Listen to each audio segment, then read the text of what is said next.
Hi there, I'm Laci, and this is the story of how my own mother banned me from the family trip I paid for, and how I ended up taking back what was rightfully mine. It wasn't just the trip, it was every moment I thought I mattered being quietly erased. How did things get so broken between people who are supposed to love you?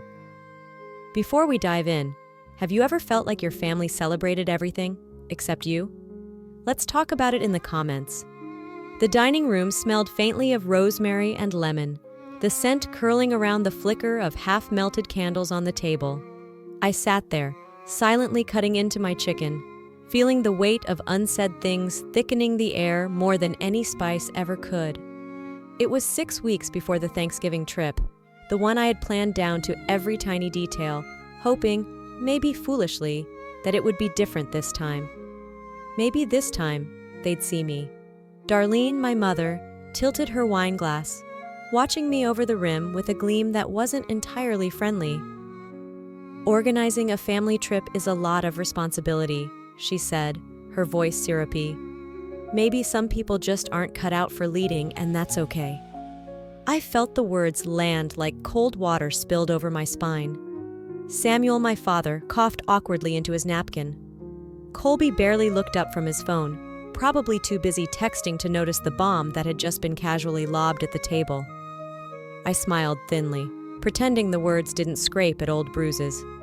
Pretending they didn't matter. Pretending was something I had perfected over 34 years. Dinner dragged on, the clatter of forks and knives loud against the aching silence. Afterward, while we stood in the kitchen, stacking plates, Darlene looped her arm through mine. "I was thinking," she said, squeezing my wrist a little too tightly to be affectionate. "Maybe you should let me help you pack. It's a lot to manage for someone like you." I nodded, because nodding was easier than screaming. That night, after I got home, I sat on the edge of my bed staring at my open suitcase, empty but full of every time I'd been overlooked.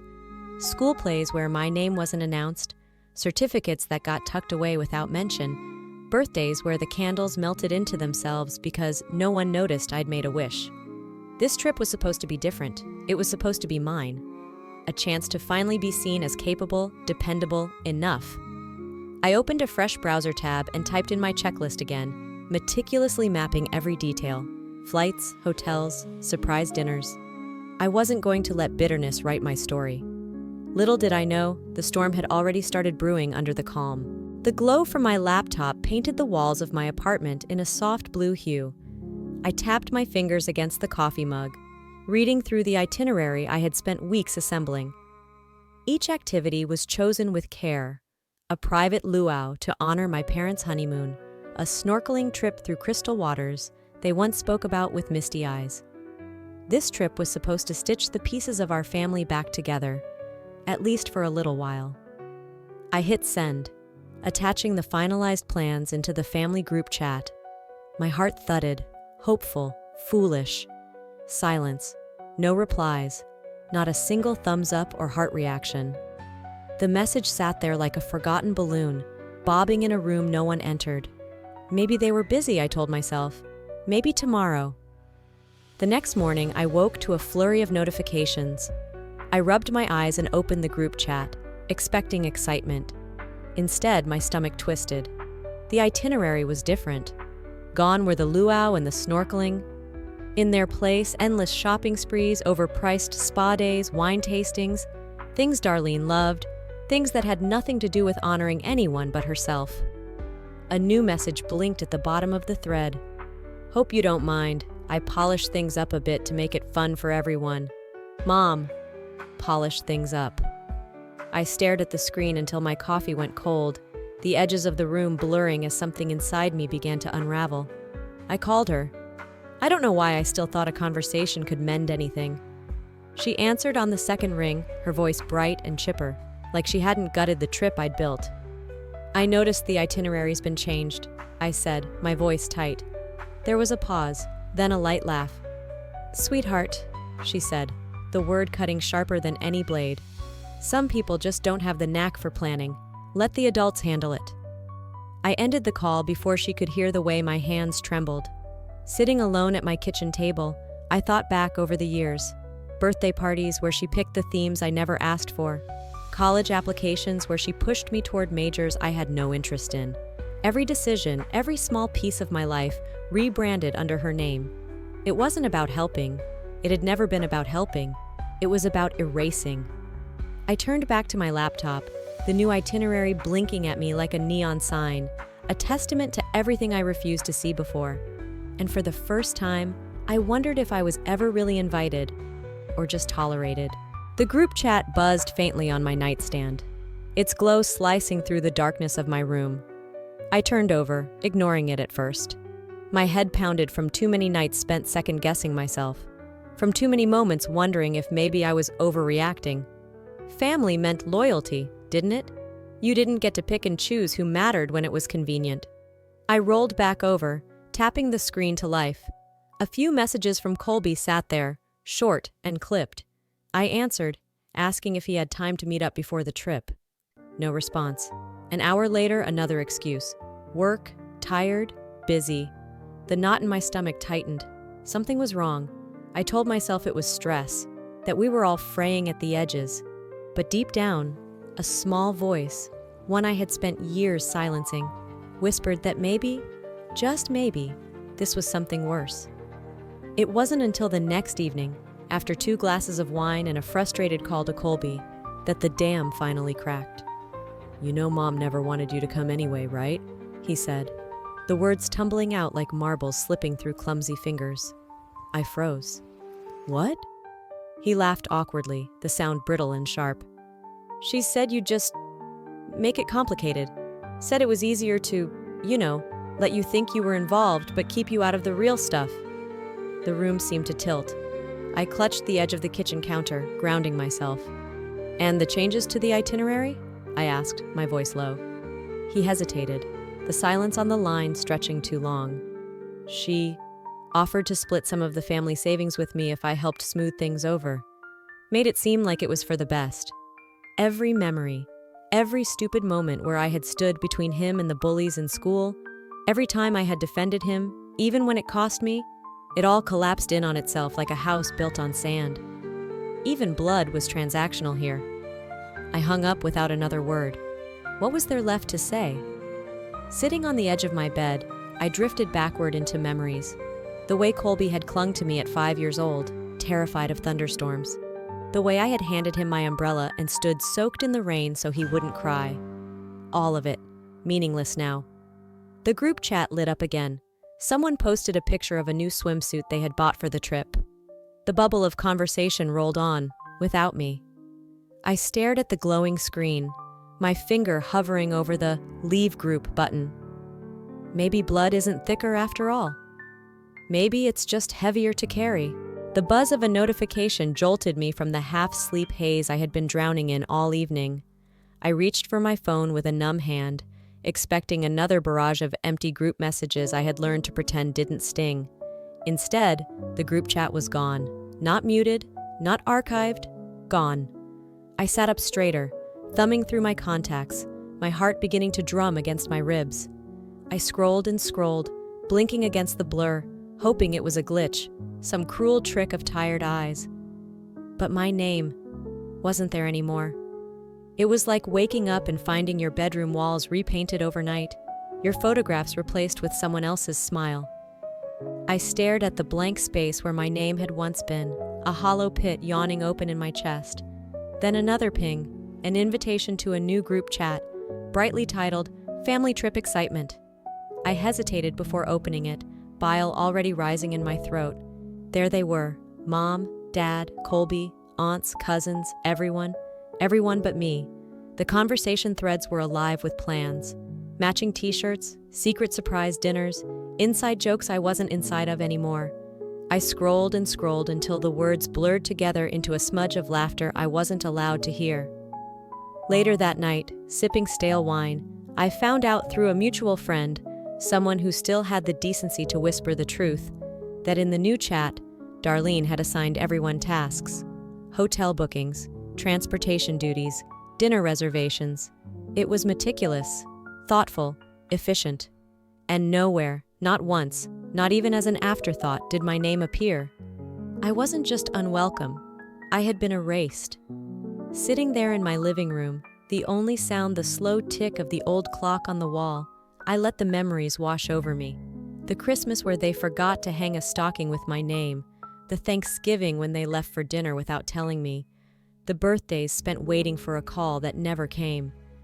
This wasn't new. It was just louder now, more obvious. Like a wound that finally breaks the surface after years of festering underneath. Trembling, I opened my laptop and found the folder labeled Family Trip Hawaii. All my spreadsheets, bookings, ideas, months of dreams captured in neat little files. With one click, I selected them all. With another, I pressed delete. No backup, no hesitation. Maybe it was time to start planning a different kind of journey, one where I wasn't begging for a seat.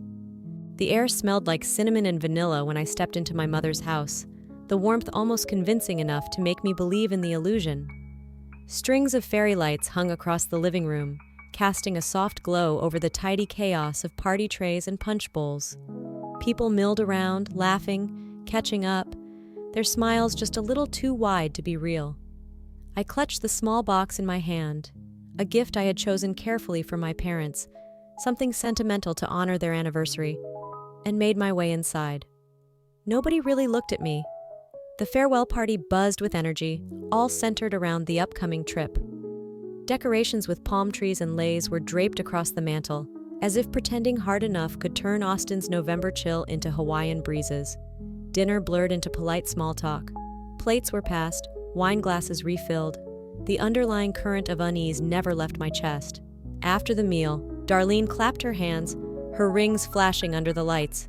"Gift time!" she sang out. One by one, she handed out wrapped boxes, each tagged with names written in her neat, looping handwriting. Samuel, Colby, my aunt and uncle, even Colby's new girlfriend who barely knew anyone. I stood there, my smile strained, my hands empty. There was a moment, a sharp, hollow pause, where some part of the room seemed to notice. Conversations dipped. Eyes flickered my way and then quickly away, as if afraid to catch the shame bleeding from my skin. No one said anything. No one offered an explanation. I shifted my weight from one foot to the other, willing the ground to open up and swallow me whole. In the corner of my eye, I caught a glimpse of a piece of paper taped behind the counter. A checklist. Curiosity, or maybe masochism, pulled me closer. There it was, a master list of names. My name had been there once. Now, thick black ink slashed it out so viciously that the paper crinkled. It wasn't forgetfulness. It was intentional.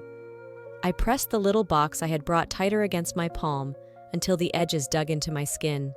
Smiling, because what else was there to do? I clapped along with the others as they unwrapped their gifts, pretending I didn't notice, pretending it didn't matter. Inside, something small and fragile curled up and died. This wasn't about gifts. It was about making sure I knew my place, or rather, knew I didn't have one anymore. When the laughter grew too sharp, when the lights felt too hot against my face, I slipped out the door without saying goodbye. Outside, the November wind bit through my coat, searing against my flushed cheeks. I walked slowly down the sidewalk, my breath puffing out in little clouds, the tiny box still clutched in my hand. Sometimes it's not what they give you that breaks you, it's what they make sure you never receive. The cold coffee in my cup had long since lost its bitterness. I stared at the faded steam ring on the kitchen counter, my laptop humming faintly beside me. When the notification popped up, "Your monthly statement is ready," I opened it without thinking, expecting another monotonous list of groceries, gas, the occasional treat. Instead, there were charges I didn't recognize, an airline, a high-end boutique I'd only seen in magazines, hotel reservations in a name that wasn't mine. My heart sank in a slow, deliberate way, like a stone being lowered into deep water. Scrolling down, the reality sharpened into something I couldn't blink away. Thousands of dollars, booked and spent without my knowledge, without my consent. And the only person who had access to my information, the only person who would think she was entitled to it, was Darlene. I dialed her number with fingers that barely felt connected to my body. She answered immediately, cheerful, as if we hadn't spent the last month pretending to like each other. "Mom," I said, the words sour on my tongue. Why are there airline charges on my card for flights I didn't book? There was a pause, a rustle like she was setting down a glass. Then, in that maddeningly breezy tone she perfected over decades, "Oh, please, you're young. You'll make it back in no time. Stop being so dramatic." No apology, no guilt, just a casual dismissal, as if draining my account was no worse than borrowing a sweater without asking. I ended the call before I said something I couldn't take back. Leaning back in the chair, I let the anger wash over me, not fighting it for once. It was different now, heavier and clearer. This wasn't sadness. This wasn't disappointment. This wasn't a hurt I could swallow and bury with all the others. This was theft. This was betrayal in ink and paper, numbers that didn't lie. They weren't just willing to leave me behind. They were willing to steal from me to make their escape more comfortable. The loyalty I had clung to, the belief that blood meant something, finally slipped through my fingers, and I didn't chase it. For the first time in my life, I wasn't trying to fix it. I opened a new document on my laptop, the blank screen staring back at me like a dare. Title: Contingency Plan. If they were willing to steal from me, maybe it was time I started taking things back. The first call came just after breakfast. Aunt Joanne's voice on the other end was high-pitched and sugar-sweet, the way people sound when they're carefully stepping around something ugly. "Sweetheart, I just wanted to check in," she said, drawing out the words like taffy. "We heard you've been having a tough time with everything." I pressed the phone tighter against my ear, willing myself not to react. "What exactly did you hear?" A pause. A too long pause. "Just that you weren't feeling well, that you decided to, step back from the trip for your own good." I ended the call with a polite excuse and stared blankly at my coffee mug, the walls around me buzzing with the pressure of 100 unsaid things. More messages trickled in as the day stretched on. Cousins I barely spoke to suddenly offering support and vague prayers. I could feel it in every word, the careful phrasing, the half-swallowed judgment. They thought I had cracked. It didn't take long to trace it back. In the corners of the group chat I was no longer part of, Darlene had been painting a masterpiece. According to her, I had suffered a breakdown. I was unstable, unreliable, fragile. I had voluntarily canceled my trip to protect the family from my episodes. And because no story ever cuts quite deep enough on its own, she had dug up every failure she could remember. Dropping out of that summer course when I was 19. Missing the finals of a high school sports tournament after I got the flu. Every small stumble, dragged into the light, polished into a pattern of weakness. I sat there, letting the betrayal settle into my bones. This wasn't about one trip. It never had been. This was about erasing me so thoroughly that no one would even question why I was missing.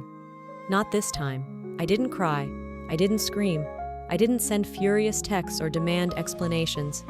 Instead, I simmered. The anger wasn't a wildfire. It was a slow, precise burn, controlled and deliberate.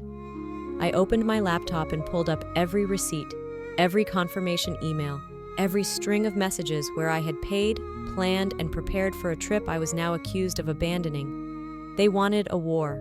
Maybe it was time I stopped playing defense. The hallway was dim, lit only by the weak spill of light from the kitchen. I pressed my back against the wall, heart pounding too loudly in my ears, straining to hear the sharp-edged conversation unraveling just beyond the cracked door. "She's not stable, Samuel," Darlene hissed, her voice low but vicious. "She'll ruin everything. You know she will."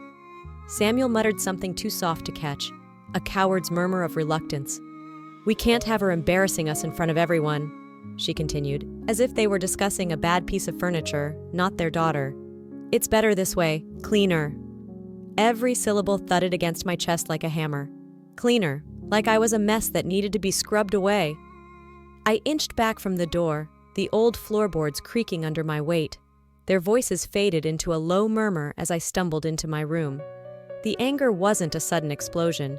It was a slow, methodical rising, like a tide creeping up to drown a sleeping shore. I opened my laptop with trembling hands, logged into the travel booking portal. My mother's reservation blinked at me, daring me to make a choice. With the cold detachment of someone choosing survival over sentiment, I canceled her ticket. I replaced it with my own, changed the login credentials, erased any trace of her involvement. It wasn't revenge, it was reclamation. For once, I wasn't fighting to be loved. I wasn't begging for a seat at their table. I was building my own. I packed my suitcase carefully, folding each piece of clothing with the kind of reverence I had once reserved for family traditions and holidays that no longer belonged to me. As the first light of morning slid over the horizon, I stood at the front door, my luggage at my feet. The house was silent behind me, heavy with 1,000 things unsaid, undone, ungrieved. I wasn't walking away from family, I was walking toward myself. The airport lounge hummed with soft announcements and the muted clink of coffee cups against porcelain. I sat by the tall windows, watching flights blink in and out on the giant screen. I wrapped my fingers around my boarding pass, smoothing its edges with my thumb. For the first time in years, my heart felt calm. Not excited, not nervous, just steady. As the plane lifted into the sky, I leaned my forehead against the cool window and watched the clouds stretch wide and endless below. Somewhere far beneath them were the pieces of the life I had spent so long trying to glue together. Maybe not everything broken was meant to be fixed. Maybe some bridges are supposed to burn, not out of anger, but so that we can finally see what lies ahead without their shadows looming. When the plane touched down, Hawaii unfolded outside the window in colors too vivid to feel real. Blues and greens and gold so bright they felt like a second sun rising just for me. I didn't rush to my hotel. I didn't pull out my phone to share updates, to prove I was here, to prove anything at all. I just breathed. Back home, the ripples began. Darlene fielded awkward questions from extended family about why I hadn't come with them. I imagined her smile, tight and brittle, rehearsed. I imagined Colby, sitting silent, guilt tying his hands and tongue in equal measure. Samuel would avoid the subject entirely, retreating into his chair, into his silence. But none of it mattered now. I wasn't there to see the cracks form. I wasn't there to patch them over either. I walked barefoot down the beach, the sand warm against my skin, the waves whispering at my heels. The ocean stretched out before me, endless and accepting. It asked nothing, it took nothing. It simply existed, like I was learning to. I didn't text anyone. I didn't post a single photo. I didn't send a postcard or a souvenir. I let the sunset pour over me, burnt orange and deep crimson, a sky on fire. And for once, I didn't chase it with a wish for someone to notice. Maybe healing isn't about mending old wounds. Maybe it's about learning to live beyond them. Maybe the hardest lesson we ever learn is that sometimes love doesn't look the way we hoped. And that's okay. Choosing yourself doesn't mean you failed. It means you survived. You're allowed to walk away from people who make you shrink. You're allowed to rebuild, to redefine what family, loyalty, and belonging mean to you. As I stood alone on that beach, I realized something. Healing isn't loud, it's quiet. It's 1,000 little choices you make for yourself, even when no one is clapping. What about you? Have you ever had to walk away from something or someone you thought you couldn't live without? I'd love to hear your story. Drop a comment below and tell me where you're watching from. If this story touched your heart even a little, hit the like button, leave a 1 in the comments, or share your thoughts with me. And don't forget, if you want to hear more real stories like this, subscribe to the channel. Your voice matters here.